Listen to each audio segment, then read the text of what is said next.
morning, and good luck. And welcome back to Good Luck with Gino.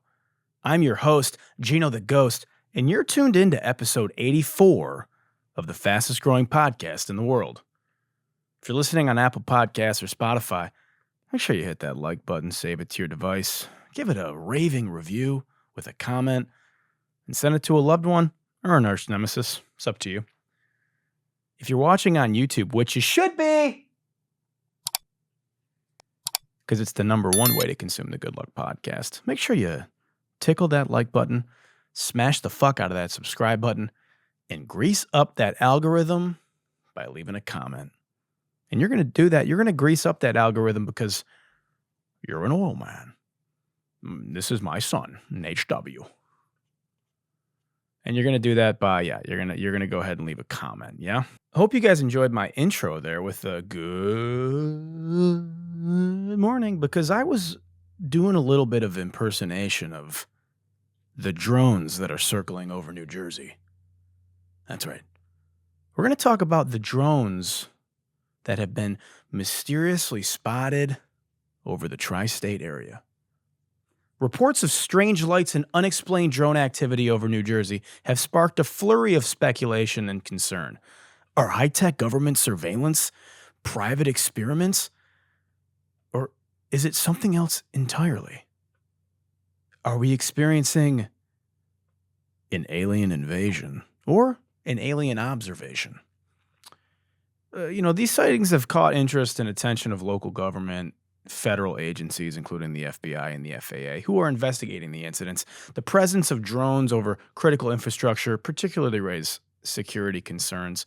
Lots of videos I've been seeing of just strange drone airplane activity with like crazy lights and like all types of weird shit flying in strange patterns. It's raising a lot of concerns. The appearance of these unexplained drones often have led to widespread speculation, as always, and concern among the public, contributing to theories ranging from industrial espionage, aliens, the government's doing some kind of fucking psyop, which we'll get into. But yeah, the internet, as you can imagine, has been an absolute dumpster fire over this. They're spraying chemtrails and making the dogs gay. The government is spraying chemtrails, and they're turning the dogs gay. If these are aliens, I'm going to shoot them down. E.T., don't tread on me. Why?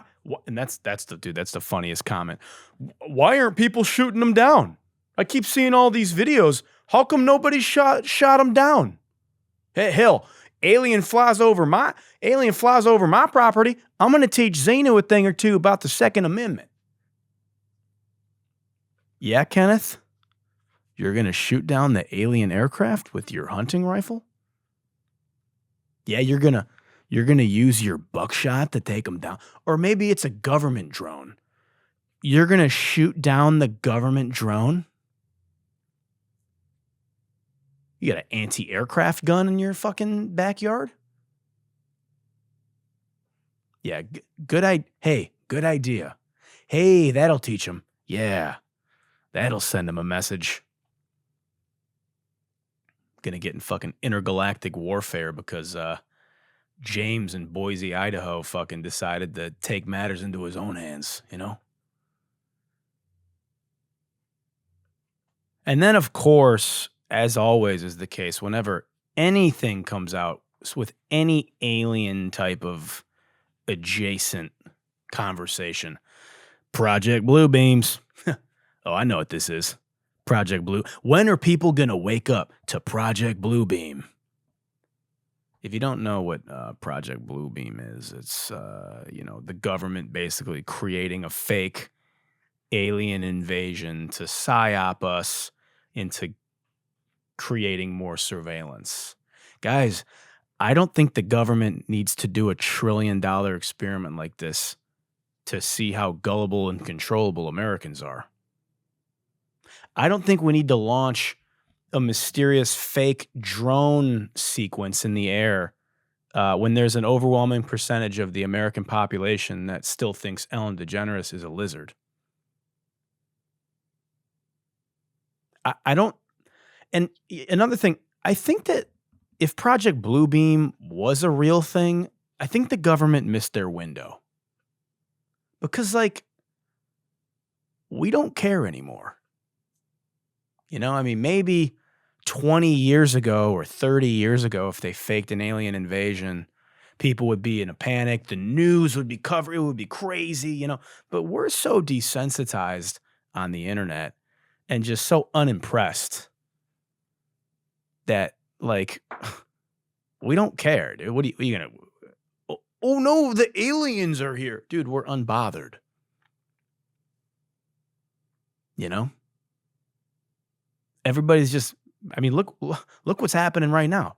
If this was an alien... Everyone's just making memes and cracking jokes, dude. The government doesn't need to scare us to pass legislation to increase surveillance on us. What are we going to do? Vote against it? Well, I would have voted against mass government surveillance, but we need them to protect us from the aliens. Guys, we don't have a say in the matter. If the government wants to just increase surveillance, guess what? They're going to do it, and they have done it. I want you to really think about these conspiracy theories. I think these conspiracy theories are like super short-sighted. You know? Oh, well, the FAA license is expiring, so they're trying to make sure that we can up surveillance. They'll just do that. Okay, well, Gino, what is it? I don't know, dude.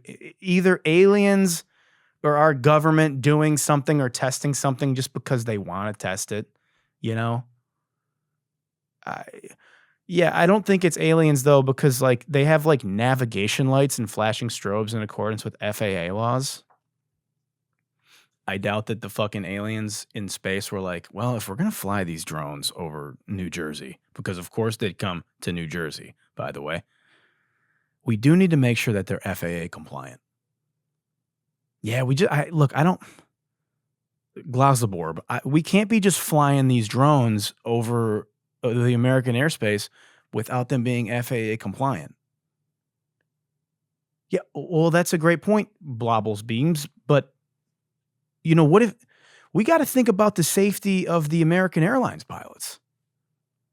We can't just be flying our alien drones over fucking over Tribeca.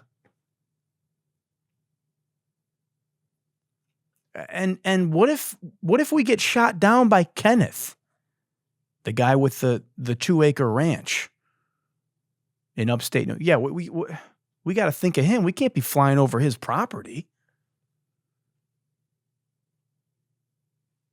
Yeah, I don't know, man. Look, you want me to be honest? You want me to be super honest?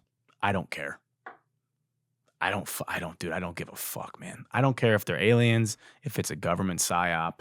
I am bored and unbothered by this story. I don't care. Because once again, all the video on the internet sucks ass. Not one clear video. Nobody's picked up anything on camera other than fucking blinking lights in the sky and glowing things that are... I can't tell what's AI, what's fake, what's real. It's all... I don't have time, you know? I got other shit to fucking worry about. Like one of my favorite childhood rappers getting accused of rape.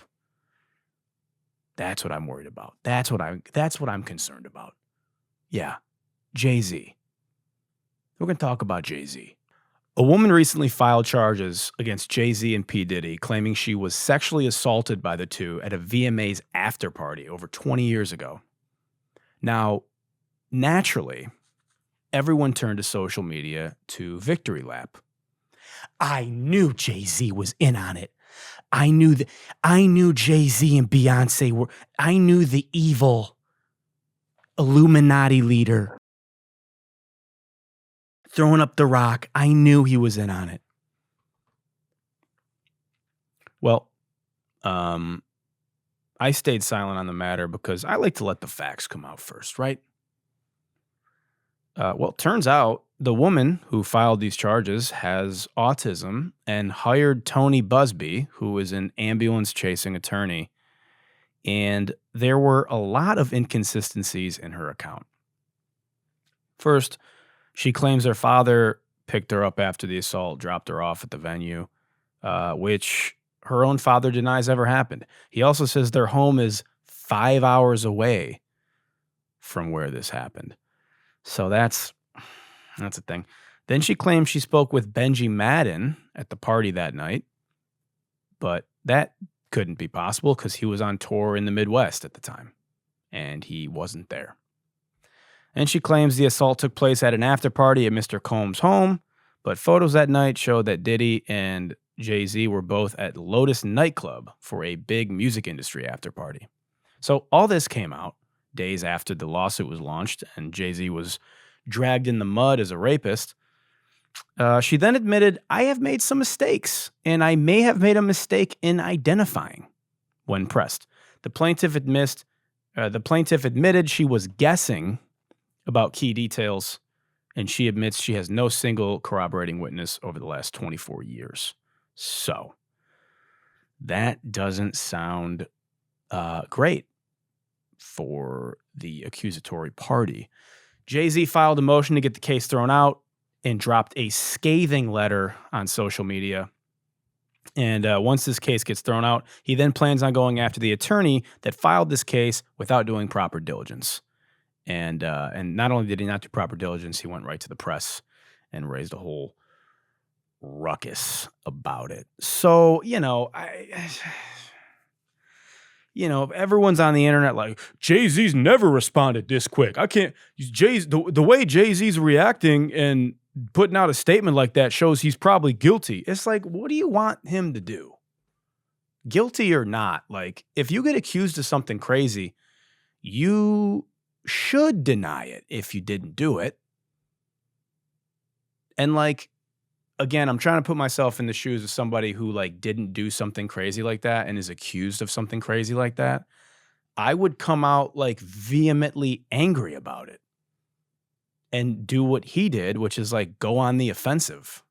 I'd be like, fuck that. I'm about to fucking ruin this lawyer trying to come after me for a lot. Basically, he came out and was like, if I did the things that you're accusing me of doing, why are you only filing civil charges? You should be coming after me. Like, you should get me thrown in jail. That would be horrible to say that I sexually assaulted a minor. Why are you only coming after me for a check if I did these heinous things you're accusing me of? So he said, let's take it to court now. I don't want to wait. Let's go handle it now. Man, Jay-Z's next song is about to be like 9 minutes long, you know? He's about to drop like a fucking 800 bar verse like The Game on this. I don't know, man. I just like... Wait, you mean to tell me that I told you Jay-Z and Beyonce were in the Illuminati child sex trafficking cult ring conspiracy threads were potentially complete total bullshit? What?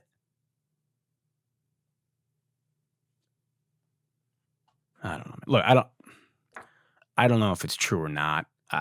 What the fuck do I know? I'm sure the truth will come to light soon. This is a sensitive matter. But once again, this is why it's innocent until proven guilty. And once again, proving me right, because when the whole Diddy thing came out, what did I say? I said the biggest fallout from this was going to be all the conspiracy theories and all the accusations that are launched surrounding Diddy, and anybody that's accused is instantly guilty, and all the misinformation that was going to come. And like now he's just stained forever, because the thing is, if this isn't true and it gets thrown out, it doesn't matter, man. People are always going to fucking, no one cares to stay up to speed. Even now, nobody's talking about this anymore. about all this stuff being proven untrue and thrown out. And no one's even, all the people that were calling him a rapist and saying all this horrible stuff about him when it came out are suddenly silent on the matter. I don't know. Fucking, let me have a sip of this unbranded water. Let's move on. Let's talk about a real criminal, huh? But I'm not going to talk about. Gino the Ghost isn't going to talk about this.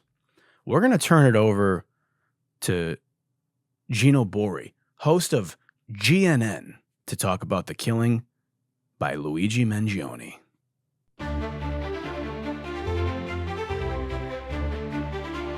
Welcome to GNN, your leading source of news, crime, and this week, murder. I'm your host, Gino Borri, and this is the news. Welcome to GNN. I'm your host, Gino Borri, and this is the news. I already said that. Okay. So, man, what a week. Last week, I speculated on the killing of the United Healthcare CEO, and I was pretty wrong, huh? Yeah, I mean, we were all kind of just guessing, but I don't think anybody guessed it was the incredibly handsome, uber intelligent, Nepo baby, super Italian, Luigi Mangione. Luigi Mangione. A name that you have to hold your hand like this when you say it. A name that sounds like the guy that is the general manager of the Olive Garden in Staten Island. A name that hits every stereotype. A name that perfectly encapsulates a Italian stereotype of like a mob henchman, you know? 26-year-old Luigi Mangione is the man that killed the United Healthcare CEO. You know the story. I don't need to walk you through it again. That's the problem with recording on a weekend is like, this should happen on like Monday. Oh, I know. Yeah. It literally happened right before I was about to drop the clip about the mysterious killer. It ruined my whole fucking clip. So this happened, yeah, like on Monday. They caught Luigi Mangione at McDonald's with all the evidence on him.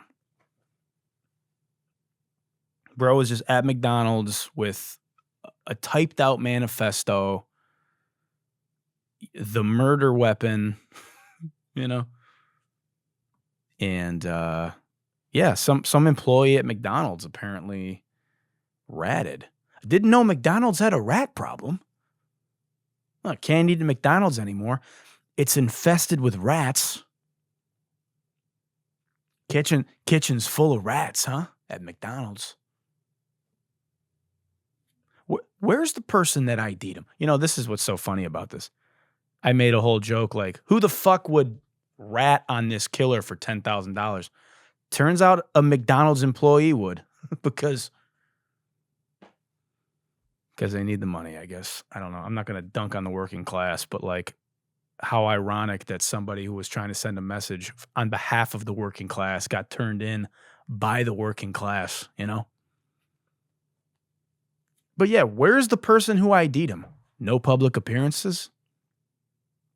You can't face the public? The hero that found the killer?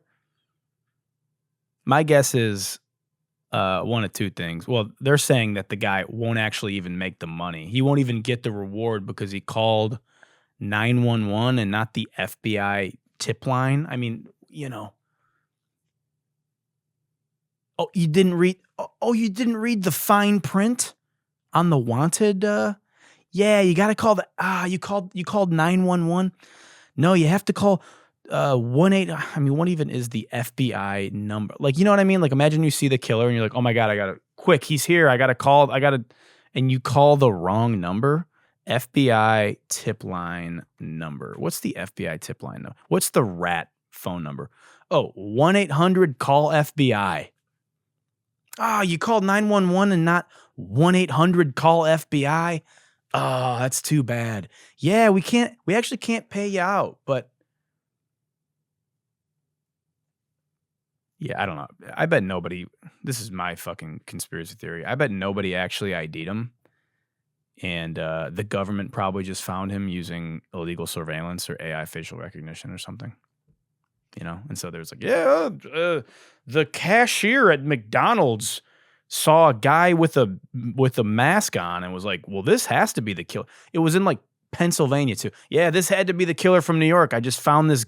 Yeah, there's just this guy here with this mask on. Gotta be the CEO killer. That's him.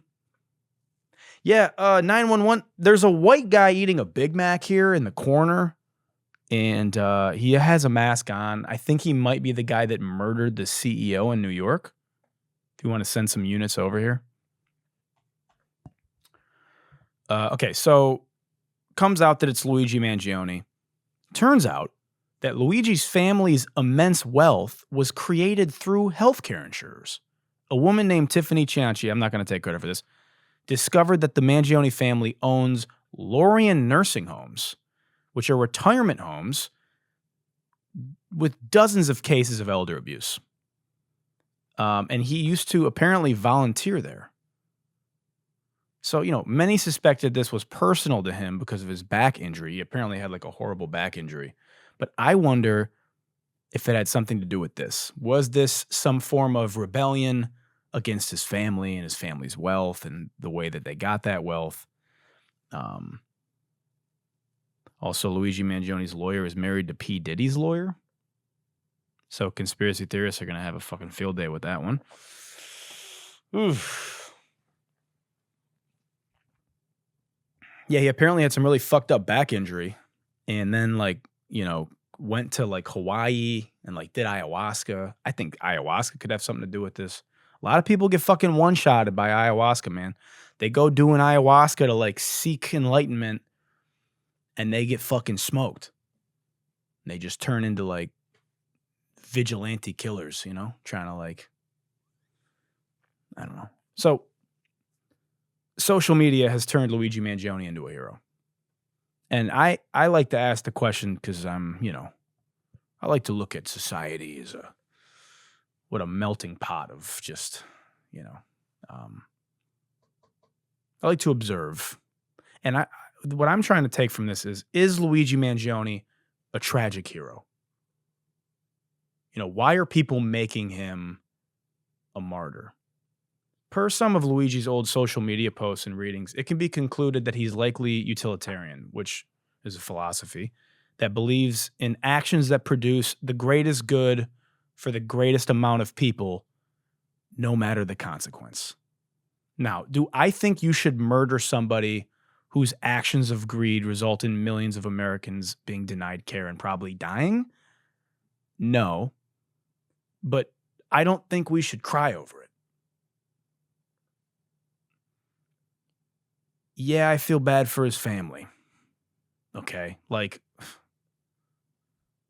obviously. But and do I think we should condone murder? And do I think we should celebrate this kind of thing? No. But do I think we should cry over it?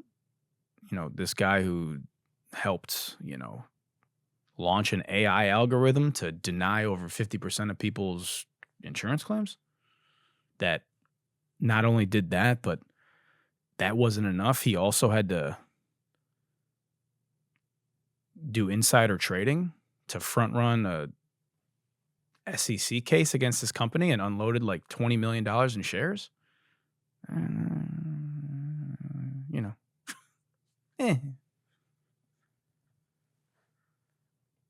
And then right-wing media is going with this whole thing. The liberals are turning this murderer into a hero. Well, first of all, it's not bipartisan, or it is bipartisan. I should say. Like, first of all, people on both sides of the aisle are fed up with the healthcare industry and are like kind of running with this thing, championing him. But ironically, the right-wing media is currently parading around Daniel Penny as a hero for killing that homeless man, Jordan Neely, to protect a woman on a New York subway.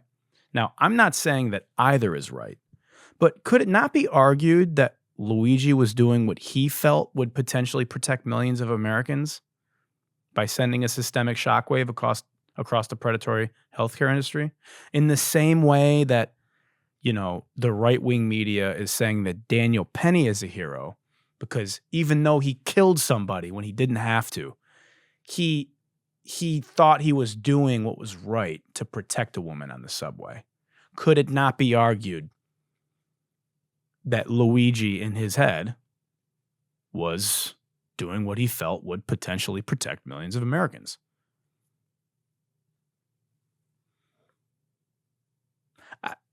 Like, thinking about Luigi Mangione and the CEO he killed makes me wonder about us as a society. Like, on one hand, you have the CEO, who is a figure striving to climb the heights of the American dream from humble beginnings, embodying ambition and the drive that many admire in capitalism. And then on the other hand, there's Mangione, who some view as a figure of resistance. To them, he's pushing back against a system that seems rigged to profit at the expense of ordinary people's health and well-being. Granted, he's a Nepo baby who's just been rich his whole life. So, like, what does it say about us as a society that sympathizes with his drastic actions? Not only sympathize with, but celebrate. It highlights, obviously, the deep frustration with systemic inequalities and the lengths to which people might go to express their desperation and dissent as this gap gets bigger, as the middle class dissipates. It's a stark reflection of the division and moral dilemma that we grapple with today in late-stage capitalism. It's tragic. And it's tragic because we see ourselves in both. Right? We see ourselves in the man just trying to climb and get to the top and fucking, but to be uber wealthy, you gotta usually step on. Now, obviously, this man stepped on the backs of many more and killed, was potentially doing more harm than many do, but I don't know. It's a lot to think about, isn't it? If you think that's a lot to think about, wait till we get into our main story. It's going to really fuck you up. Our main story this week, and you're going to want to be sitting down, is on quantum computers. It's going to get a little nerdy in here, but you're going to want to pay attention. Google has unveiled Willow, a state-of-the-art quantum computing chip that represents a significant advancement in the field. Not just a significant advancement, the most significant advancement we've probably seen since electricity. Willow is capable of performing computations in under 5 minutes that would take the fastest classic supercomputers an unimaginable amount of time. I'm not being dramatic when I say that this technological advancement will change everything. So, the first question everybody asks is, should I be scared? Are we cooked? Because that sounds pretty bad, right? Well, first, I think it's important we understand what quantum computing is. You may have heard of quantum computing and heard that word thrown around this past decade. But now that it's here, we should probably unpack it, yeah? So quantum computing represents a major leap from traditional computing. Traditional computers use bits as the smallest unit of data, represented as either a 1 or a 0. binary, right? If you look at the matrix code, it's like 1010, right. Okay. Quantum computers use quantum bits or qubits, and qubits can represent a store of information as both a 1 and a 0 simultaneously, thanks to a principle called superposition. Okay, you following me? So normal computers, ones, zeros, ones, zeros. Is this a 1? Is it a 0? When I store this data, how is it a 1? Supercomputing is that, right? Quantum computing, both at the same time, simultaneously, superposition. This allows quantum computers to process a vast number of possibilities simultaneously, making them potentially much faster than classical computers for certain tasks. So again, you think of a regular computer, they process possibilities and information. Quantum computing processes everything simultaneously at the same time.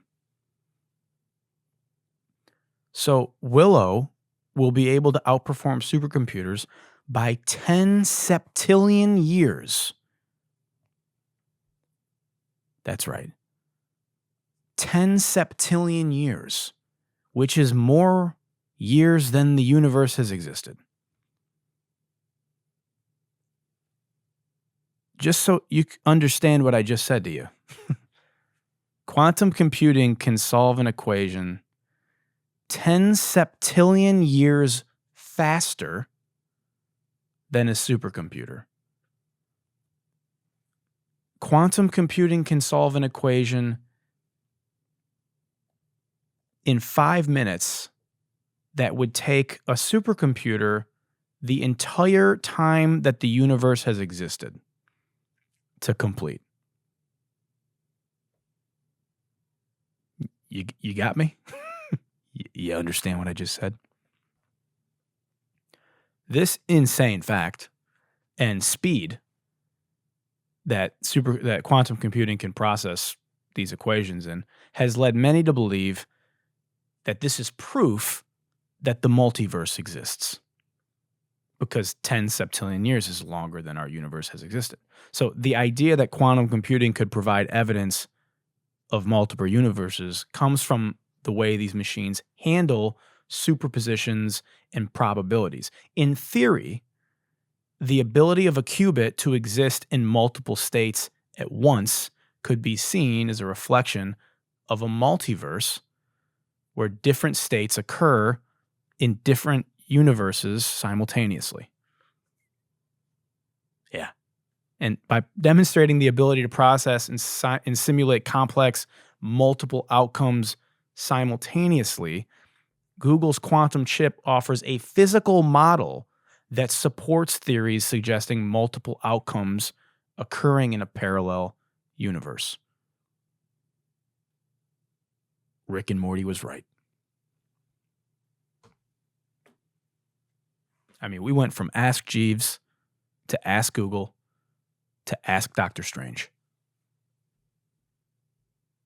Now, look, this is more of a philosophical interpretation than a direct proof of multiverses as it stands, but it's something to think about, right? Okay, so now that's one mindfuck. The other mindfuck is, what I've been reading on crypto Twitter all week, which is crypto cooked now? Like, is all my Bitcoin going to get hacked? Is quantum computing make cryptography obsolete? Now look, let's unpack that. Quantum computers could potentially break many of the cryptographic algorithms that currently secure not only the blockchain, like Bitcoin and Ethereum, but that also secure bank transactions and personal data, like passwords. Let's start with crypto. Does that mean that crypto is screwed and that all our traditional banks are doomed to be drained? No. Basically, the way to solve this is you integrate algorithms that are resistant to quantum decryption.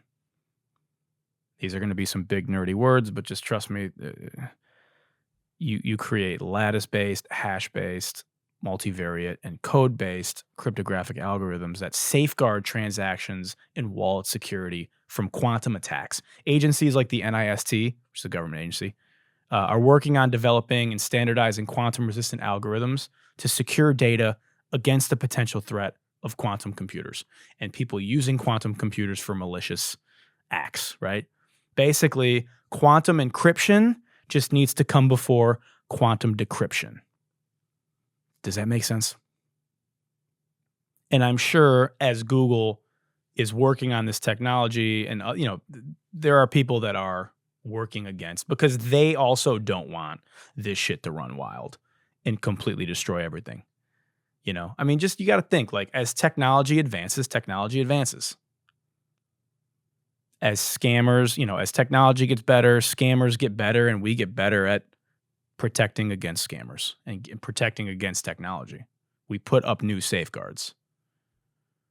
And with Bitcoin and Ethereum, you can just, I'm not going to get into the specifics of it because it's just way too complicated, but you can essentially just update the code. Devs can push across forks to prevent against quantum computing attacks, if you will. So we're fine. Everybody fucking chill out, okay? Quantum computers, here's another thing. Like, they're insanely expensive and impossible to operate. Quantum computers are not only like so much money to build and maintain, but they require super specific conditions like extreme cold. And, it's not like quantum computing is just something. You can't just buy a quantum computer at Best Buy. You can't just build one with parts, Quantum computers like Google, like, Willow, they solve very specific types of problems also. Like, they solve problems that exploit the principles of quantum mechanics, like superposition and entanglement, which makes them exceptionally good at that and certain tasks. The specific problem that Google's quantum computer solved, the one that takes a classical computer 10 septillion years, is something that quantum computing is specifically very good at. However, for many everyday computing tasks, classical supercomputers remain more practical and faster and are just what most people are going to use.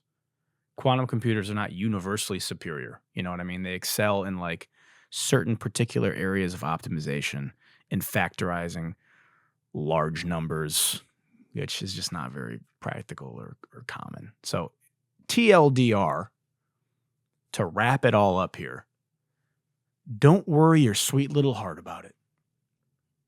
Educate yourself on quantum computers, learn about it, maybe rewatch this segment another time so you can really take it in. People smarter than you and me are going to figure this out. It's okay. And I'm sure it will be a net positive, as most of technological advancements are. Do you know what I mean? Or we're all fucked. Either way, don't worry about it, dude, because there's nothing you can do anyway. You know what I mean? All right, let's get into everyone's favorite segment here. Been a lot of thinking today, and I want to get back to some mindless laughing, yeah? So let's get into the FOH HOF, the Fuck Outta Here Hall of Fame. We got some new inductees this week, and I'm really excited to bring them to you. Here's the first one. I don't take my kid to the park, I take him to the boardroom. No, he just likes to sit and listen to accounting and marketing. I take him to the park after. But the number one is he comes to the boardroom. I want him to grow up in the company and be around it. I don't need to see him at home, I want to see him with me. He wants to see his dad in action, learning from him in real time, watching what I do, and embed those characteristics in early. I don't want to switch off, I don't have balance, I don't want balance. I'm a legacy player. Yeah. All right, Tywin Lannister, take it easy, yeah? This guy sounds like a parody of an entrepreneur bro played by Sacha Baron Cohen.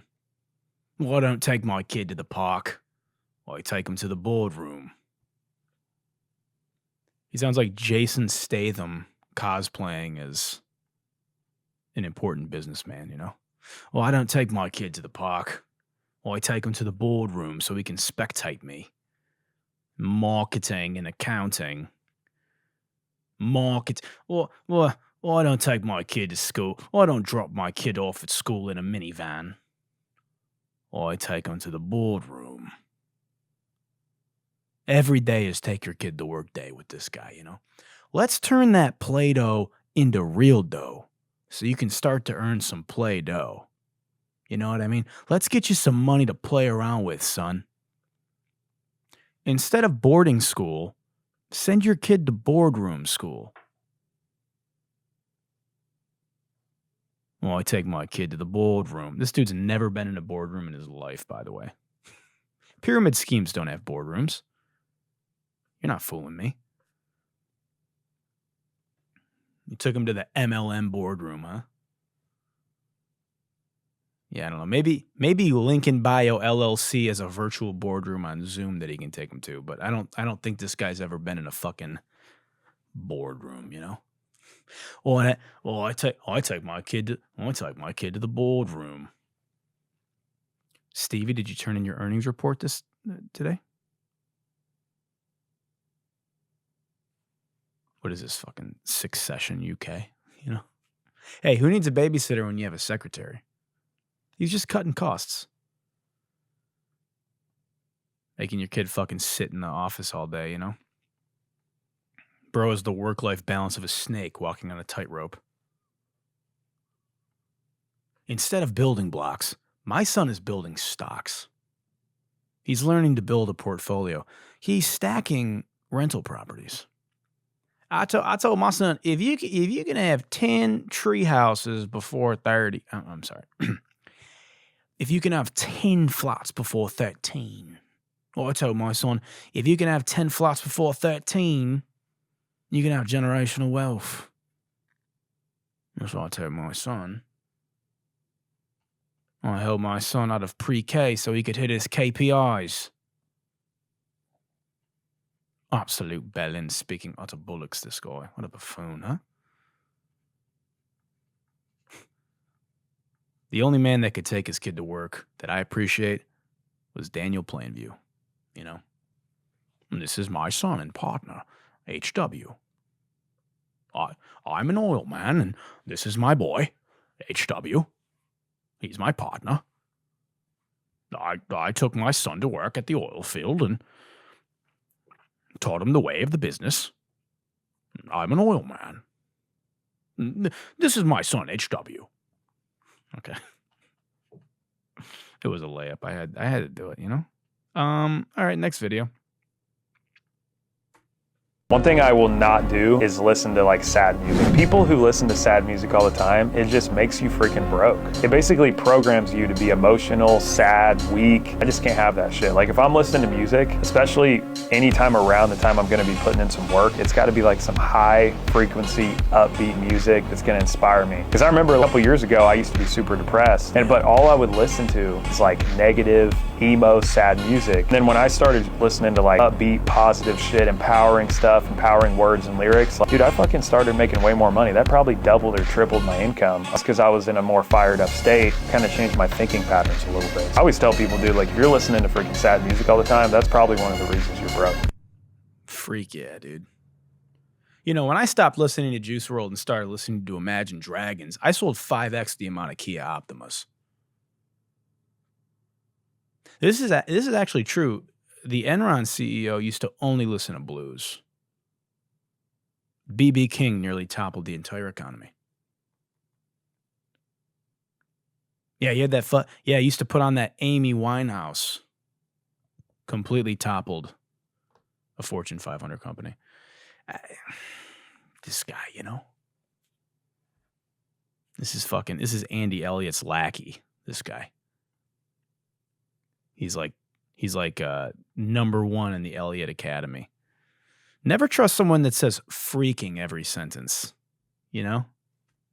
One thing I will not do is listen to like sad music. People who listen to sad music all the time, it just makes you freaking broke. It basically programs you to be emotional, sad, weak. I just can't have that shit. Like if I'm listening to music, especially anytime around the time I'm gonna be putting in some work, it's gotta be like some high frequency, upbeat music that's gonna inspire me. Because I remember a couple years ago, I used to be super depressed, but all I would listen to is like negative, emo, sad music. And then when I started listening to like upbeat, positive shit, empowering stuff, empowering words and lyrics, like, dude, I fucking started making way more money. That probably Wait, he just said fucking.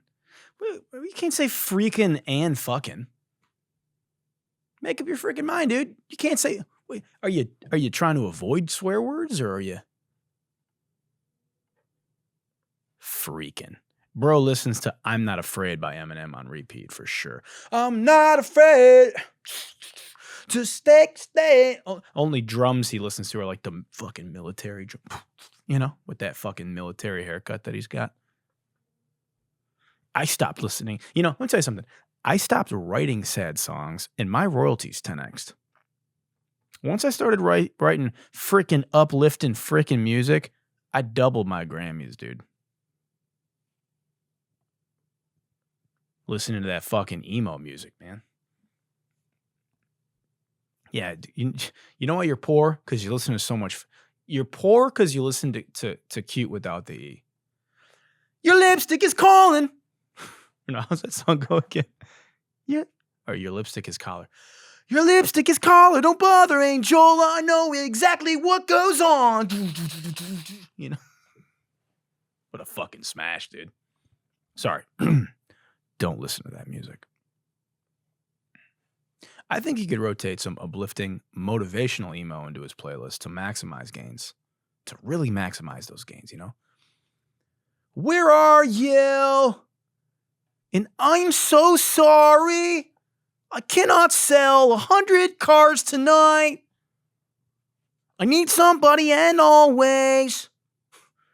That 6 straight darkness. To get 30 homes before I'm 25. Don't waste your time on me.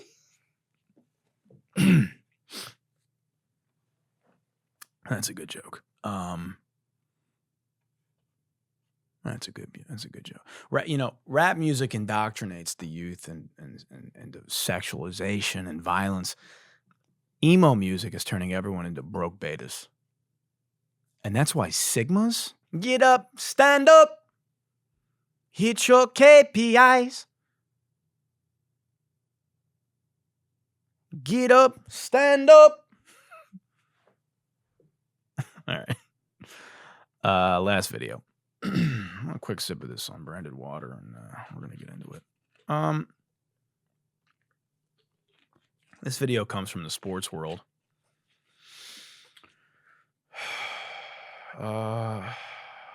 Caitlyn Clark won the Player of the Year. Caitlyn Clark won Times Player of the Year, and some people are upset about it. And so last night we read Time magazine where Caitlyn Clark was named Athlete of the Year. Why couldn't they have put the whole WNBA on that cover and said the WNBA is the league of the year because of all the talent that we have? Because when you just keep singling out one player, it creates hard feelings. And so now you're starting to hear stories of racism within the WNBA, and I don't want to hear that. We have got to operate and become stronger as a league and respect everybody that's playing. Yeah. Why couldn't Time magazine have named the WNBA as the Player of the Year? Well, because it's the Player of the Year. They couldn't name the WNBA the Athlete of the Year because it's not plural. They couldn't name the WNBA the Player of the Year because it's an award meant for one person, not for a league. And if it was meant for a league, it probably wouldn't go to the league that still somehow lost $50 million this year.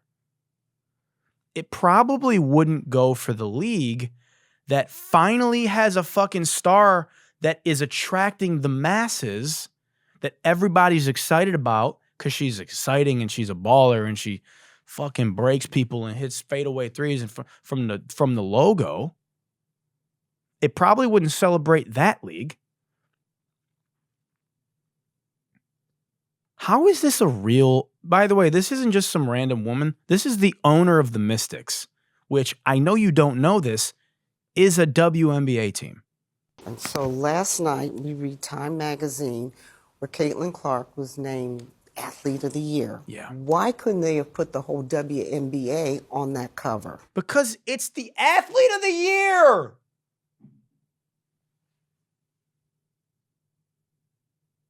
Why couldn't they have put the whole... Because they can't all fit on the cover. And so last night we read Time magazine where Caitlyn Clark was named Athlete of the Year. Why couldn't they have put the whole WNBA on that cover and said the WNBA is the League of the Year because of all the talent that we have? Because when you just keep singling out one player, it creates hard feelings. Aww. Oh, it creates hard feel. Oh. Hey, maybe we should change the All-Star game and let everybody in the league play. Everybody's an All-Star. Why have a championship? Let's give everybody a WNBA title. Great idea. That's like getting mad at somebody that won Best Actor because the movie didn't win Best Picture.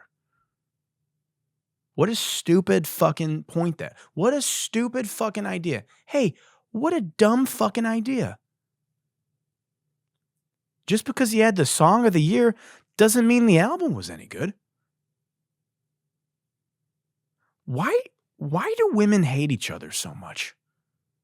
It's been the most fascinating thing with the Caitlyn Clark thing in the WNBA. Why can't women just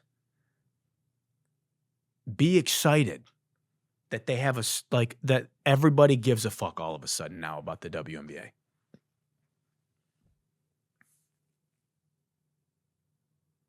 You got a star.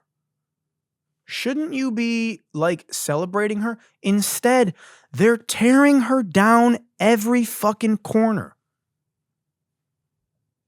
Every week, I got to see some clip, some viral soundbite from somebody either in the WNBA, that is an owner in the WNBA, that coaches in the WNBA, is a former star of the WNBA, dogging Caitlyn Clark, talking shit about Caitlyn Clark. And it just makes casuals like me, who don't really even still watch it or follow it, just be like, fuck this then. It's like, why should I give a fuck about this? You know? It's like everybody who was like, yeah, Dexter was one of the best shows on TV, but the last few seasons were fucking horrible. Well, that doesn't make me want to go watch Dexter season 1 and 2. This doesn't make me want to watch the WNBA. That the whole WNBA is like dragging their star through the mud. Well, Gino, she's not the best player in the WNBA. If you actually watched the WNBA, you would know that she's probably not even I've tuned you out. I already stopped listening to you 11 words into that sentence. It turned into a Charlie Brown episode. Well, actually, Gino, if you watched a single WNBA, that's what I'm hearing when you're talking. So anyway, don't come after me for being, and let me tell you something. Don't fucking come after me for talking shit about women's sports. It's not going to work. Because I'm an ally. I want to see women win in sports. I want to see the WNBA succeed. I won't watch it, but I want to see it succeed. This is not the way. You don't need me to tell you that, though. Everybody on the internet is telling you that. But no one's listening. Anyway, that's going to conclude today's episode. I want to thank you for listening to the fastest growing podcast in the world. If you're listening on Apple Podcasts or Spotify, make sure you save it to your device, download it to your device, give it a 5-star review, leave a comment, send it to a loved one or an arch nemesis. If you're watching on YouTube, and you should be watching on YouTube, make sure you hit that like button, smash the ever freaking fuck out of that subscribe button, and leave a comment. And take your son to work, grease up that algorithm, because you're an old man. Grab your son HW, yeah? Take him to work in the boardroom. And by work, I mean take your son in front of your computer and watch the episode over again. And then let him grease up that algorithm, him or her, I guess if it's a daughter, to leave a comment, yeah? Because you're an old man. All right. Thank you, Beyonce, for allowing me to have this episode. Thank you for listening and tuning in. And we'll be back next week with another banger. It'll probably be our last episode before I go home for the holidays. I'm trying to decide if I'm going to record an episode in Detroit or if I just take like a couple weeks off or what I'm going to do. I don't really know yet. Maybe we'll figure it out. We'll probably miss like 1 week. But anyway, thanks for listening. As the world continues to crumble into madness and drones hover over your home and quantum computers hack all your sensitive information and steal your money and leak your nudes on the internet. Until next week, thank you for allowing me to narrate the apocalypse. Good night and good luck. Everybody listen close. There's a brand new show that you What's the name of that show, know. Pikachu? It's called Good Luck. That's right. With who again? Gino. That's me. It's gonna get you moving, get you in the zone. Good luck, good vibes, good times. With Gino by your side, you'll be feeling fine. Every week, he's gonna bring the hype. Woo! So come on, let's go tune in online.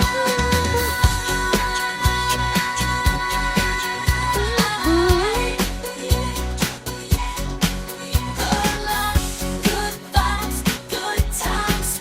With Gino, it's gonna be a real delight. So get ready to laugh, learn and grow. Good Hit that note for me.